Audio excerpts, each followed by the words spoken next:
मंत्र अकर उपासक साधक कौन मनुष्य भ सकै छै? एहि चीज का जिज्ञासा बुझे का नारायण। ठीक।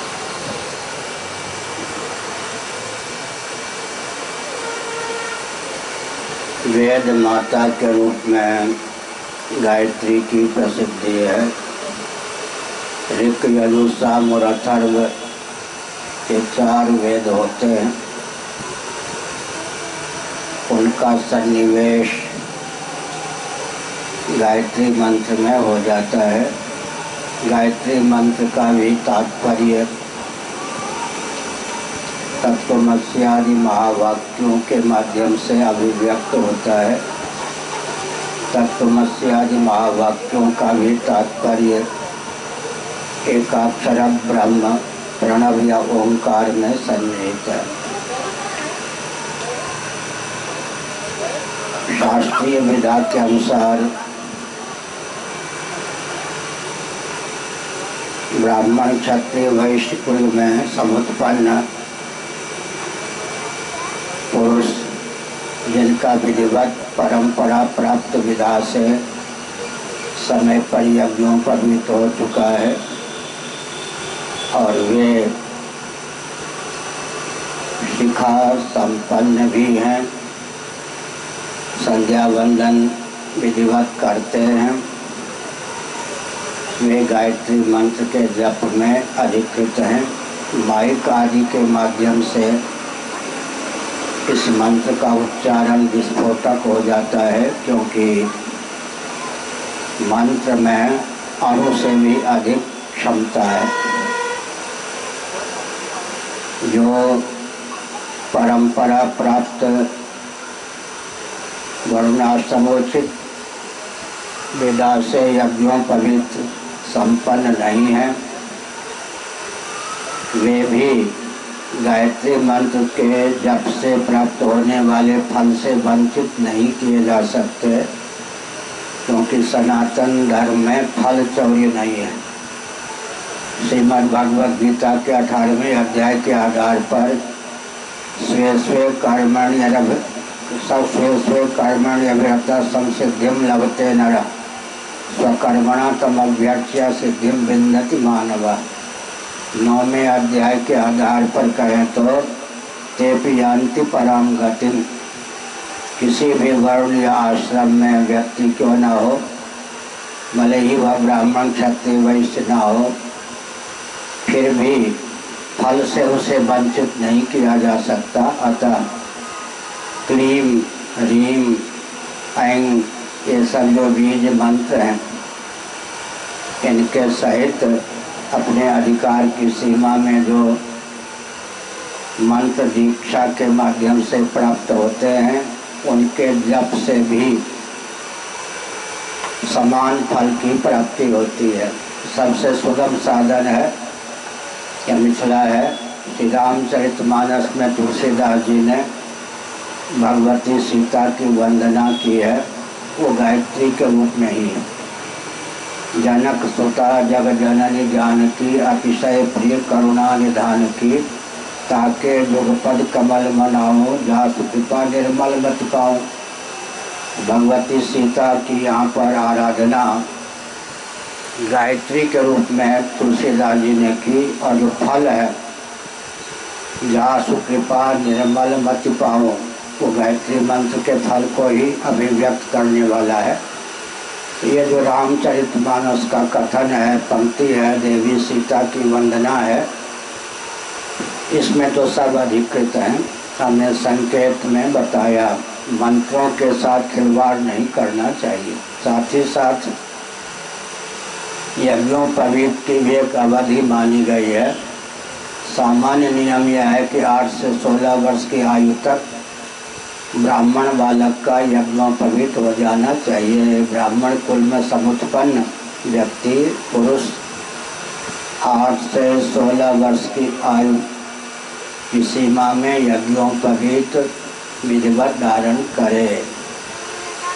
बहुत तेजस्वी ओजस्वी ब्रह्मवर्चस्वी अगर पुत्र पौत्र को बनाना चाहते हैं और वह ब्राह्मण कुल में उत्पन्न है तो 5 वर्ष की आयु में भी ब्राह्मण कुमार का यज्ञोपवीत हो सकता है।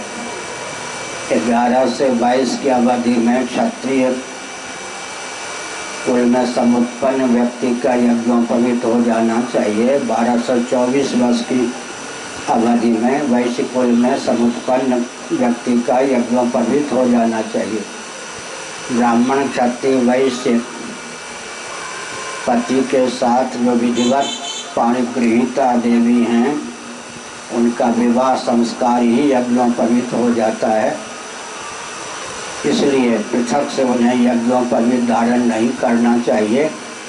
पति के साथ जब वे यज्ञशाला में होती हैं तब उस अवधि पर्यंत वेद मंत्रों के श्रवण में भी वह अधिकृत हो जाती हैं।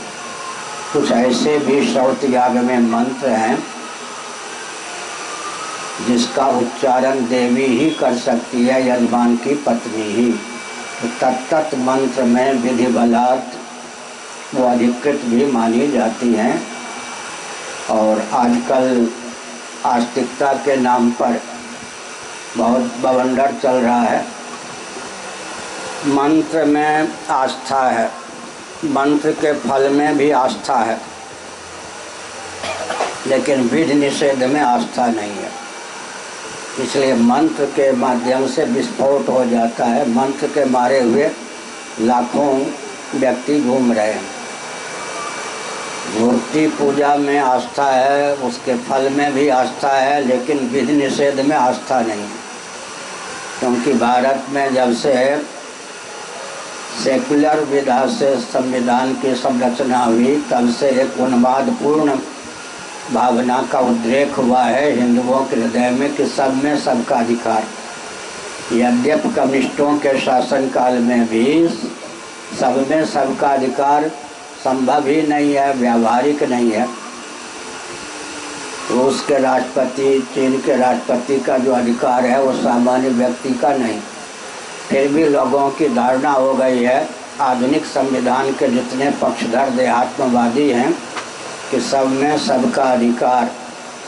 इस उन्माद के कारण आस्तिक व्यक्ति भी भयंकर नास्तिक हो गए। मंत्र में आस्था, मूर्ति में आस्था, फल में आस्था, लेकिन विधि विधान में आस्था नहीं। उसके लिए मैं एक उदाहरण देता हूँ। जल स्थल नभ में व्यापक जो विद्युत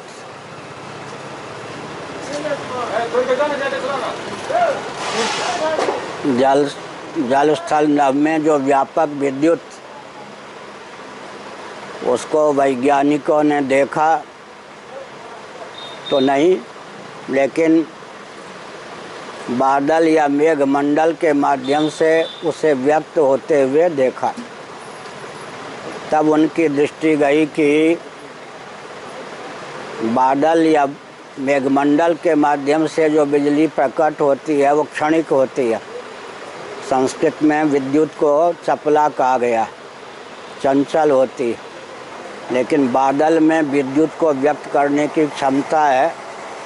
उस क्षमता का अध्ययन किया और बादल या मेघमंडल में एक त्रुटि है कि अधिक समय तक स्थिर भाव से विद्युत को व्यक्त नहीं रख सकता। उस न्यूनता को दूर करने का प्रयत्न किया और अंत में बल्ब का आविष्कार करके पावर हाउस आदि के माध्यम से बल्ब तक विद्युत की धारा को पहुंचाकर उसे स्थिर रूप भी प्रदान किया।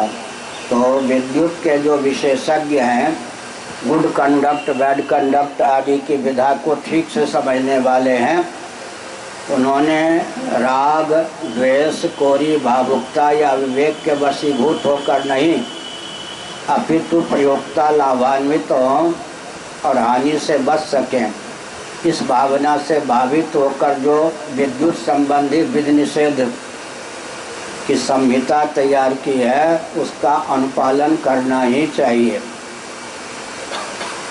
नहीं तो कभी भी घायल हो सकते हैं। भामतीकार वाचस्पति मिश्र जी ने एक अद्भुत तथ्य को उद्भाषित किया।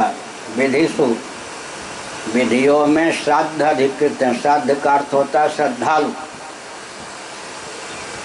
विधि में श्रद्धालु अधिकृत हैं। स्वर्ग कामो यजेत अग्निहोत्रम जुहुयात् स्वर्ग कामः। अगर स्वर्ग चाहिए तो द्विजाति को अग्निहोत्री होना चाहिए, श्रौतयाग का आलम्बन लेना चाहिए। अगर स्वर्ग ना चाहे तो मत ले। विधि में श्रद्धालु अधिकृत होते हैं, लेकिन निषेध में श्रद्धा अपेक्षित नहीं है। अनिच्छन्नपि बिना श्रद्धा के भी निषेध का अनुपालन करने पर ही बच सकते हैं। लौकिक निषेध का भी अनुपालन करना पड़ता है। सावधान, इतने वोल्टेज, छूना मत, खतरा। अब अगर निषेध का अनुगमन नहीं किया, अनुपालन नहीं किया तो घायल होंगे, मरेंगे। यहाँ तक कि अमेरिका में दाईं ओर से चलते हैं राइट हैंड, भारत में बाईं ओर से चलते हैं लेफ्ट हैंड। ये तो बिल्कुल मनुष्यों के द्वारा निर्मित विधि है। इधर से मत चलो, निषेध है। उस निषेध का भी अनुपालन नहीं करेंगे तो खतरा है। इसलिए मंत्र में आस्था, मंत्र के फल में आस्था के साथ साथ मंत्र जप की दीक्षा की जो विधा है उसमें भी आस्था होनी चाहिए, तब फल प्राप्त होता है। अपने ऊपर कृपा करके विधि निषेध की जो संहिता है वह न तो राग मूलक है, न द्वेष मूलक है, न कोरी भावुकता मूलक है, न विवेक मूलक है। और कोई प्रश्न?